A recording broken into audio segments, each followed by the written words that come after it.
Bienvenue dans Playfield, le podcast qui explore vos terrains de jeu en entreprise. Aujourd'hui, Peter Devilliers, coach du Stade français Paris, nous parle du sien, le management d'un collectif de rugby. Son parcours, son rôle en tant que coach après avoir été joueur, la gestion d'un collectif, la gestion des succès, l'après-défaite et son terrain de jeu après le rugby. Bonne écoute.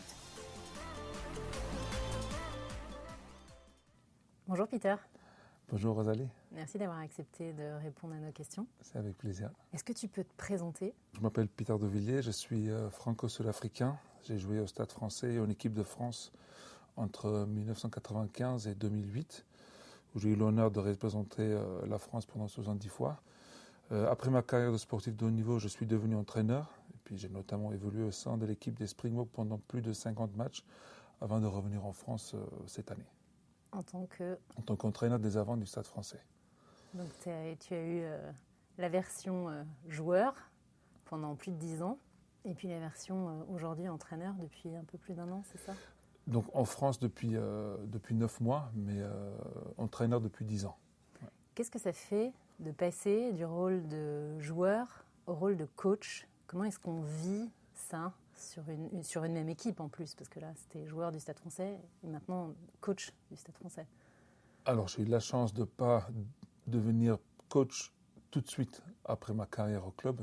Je pense que c'est quelque chose de très difficile de devenir dans le même club coach tout de suite. Parce qu'on a certains types de relations avec nos camarades de jeu. Et la relation change forcément quand on devient entraîneur où il faut avoir un peu plus de distance, un peu plus de froideur des fois. Donc heureusement que j'ai pas eu à être entraîneur tout de suite.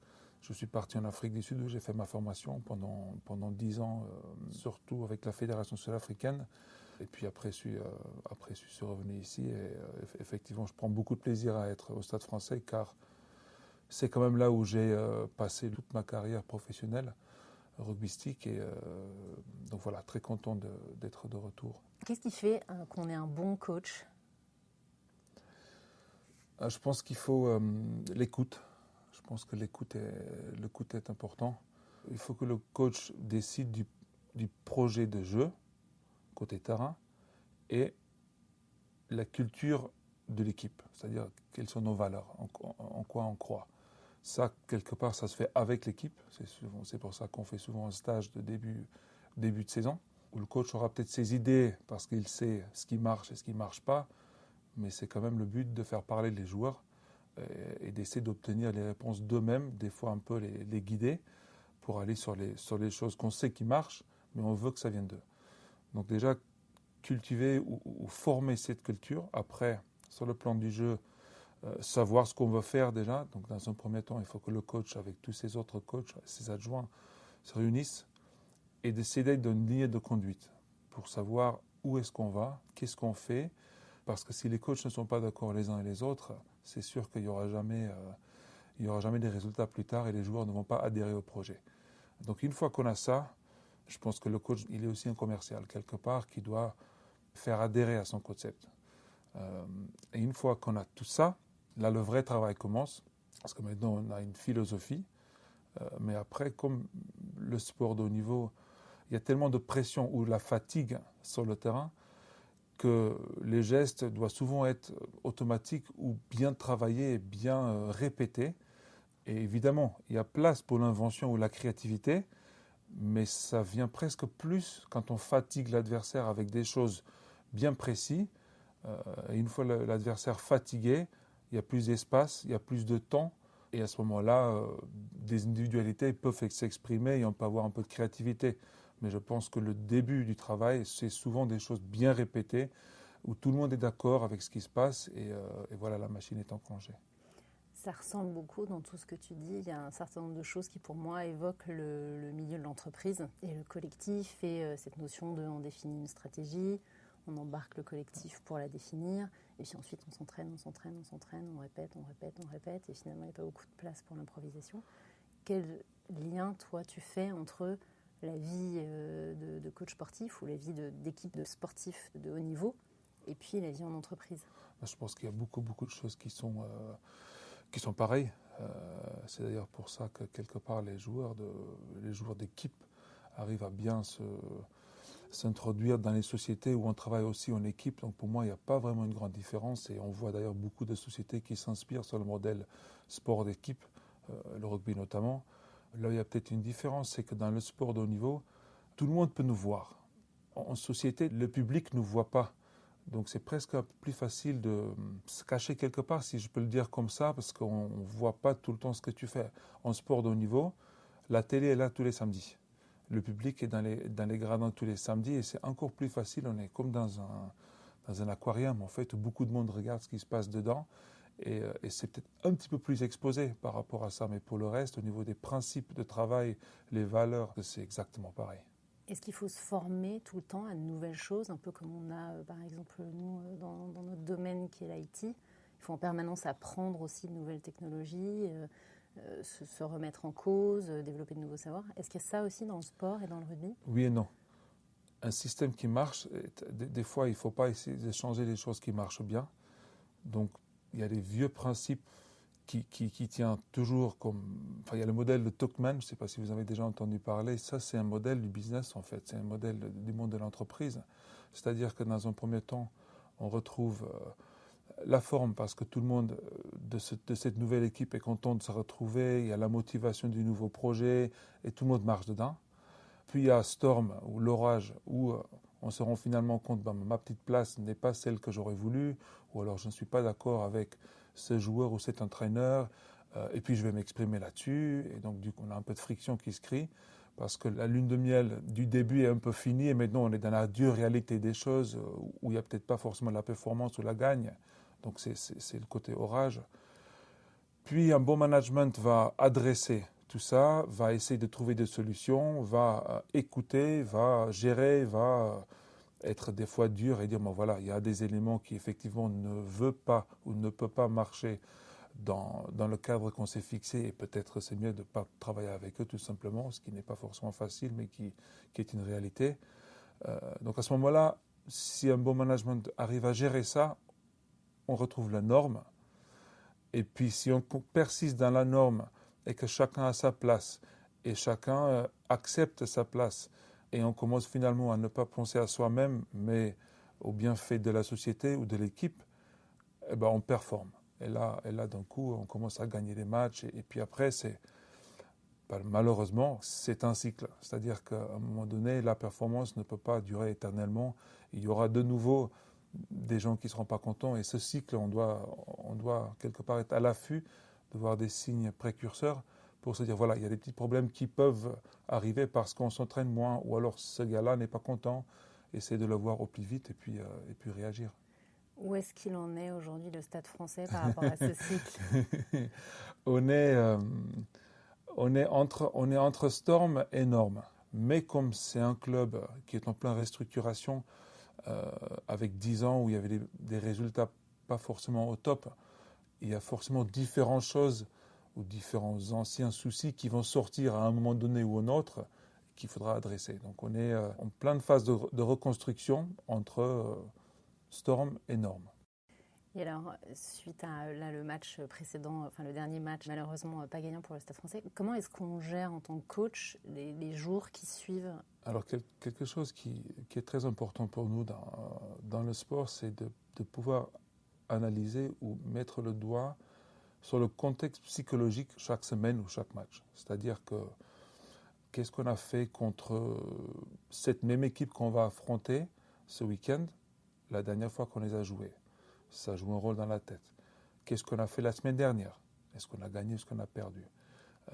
Comment sont le moral des troupes par rapport à leur santé? Comment sont le moral des troupes par rapport à leur situation à la maison? Plein de choses, toutes les choses qui jouent un rôle dans la tête psychologique, ce sont des choses qui, pour moi, crient le contexte psychologique de chaque semaine. Et je pense qu'un bon coach et un bon joueur arrivent à identifier le contexte et puis en amont du match, essayer de préparer. Qu'est-ce qui est dans ton parcours, tu as remporté un nombre de victoires incroyables, que ce soit dans le top 14 ou que ce soit sur le tournoi Destination.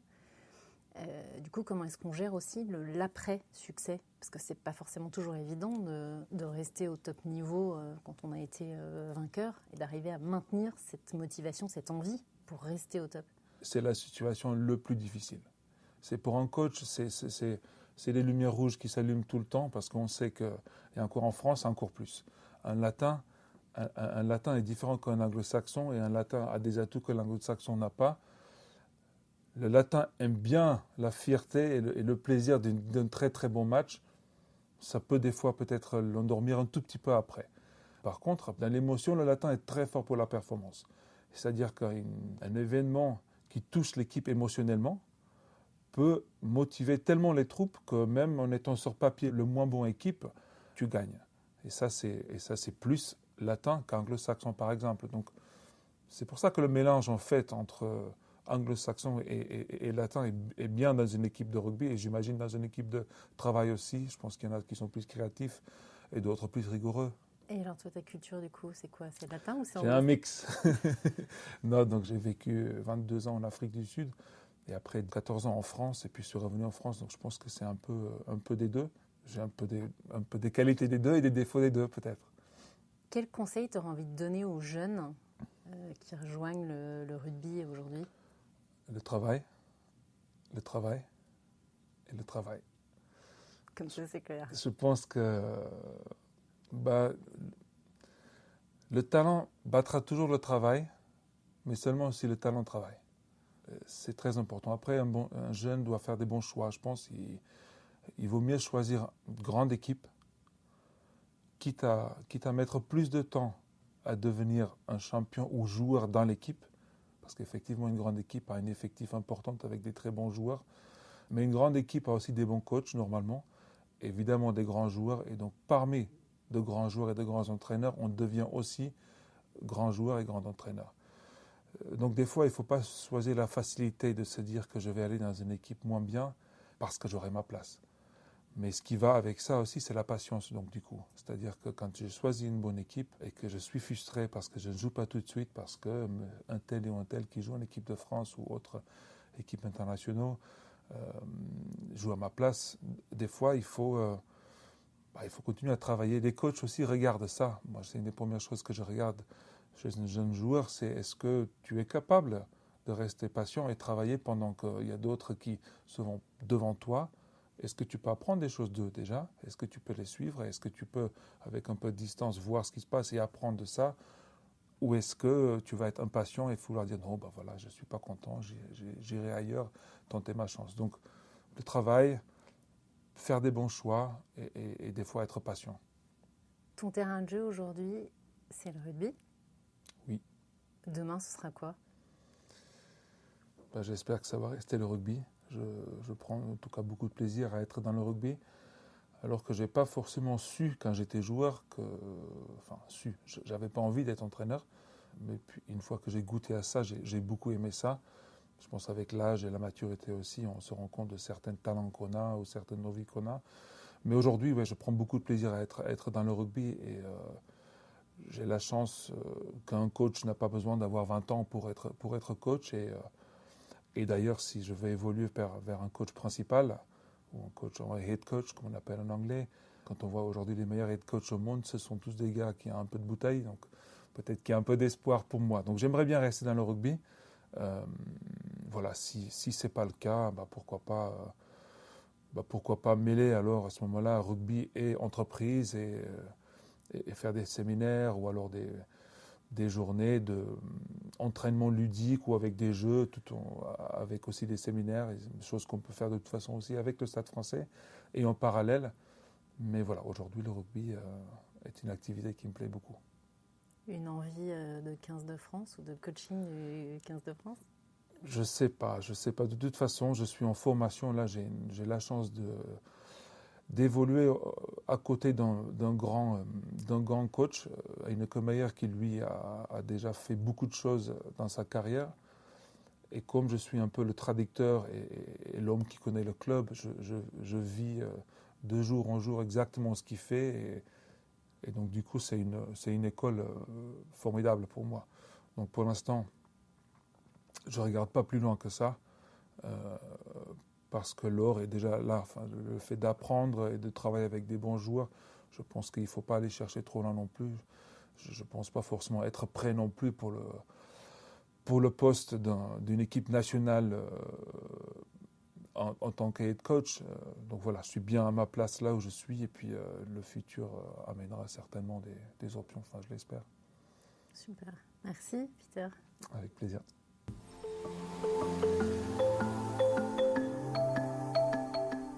Merci à vous d'avoir écouté ce podcast. Si celui-ci vous a plu et que vous souhaitez découvrir d'autres témoignages de femmes et d'hommes qui dévoilent leur terrain de jeu en entreprise, n'hésitez pas à nous retrouver pour un prochain épisode. À bientôt!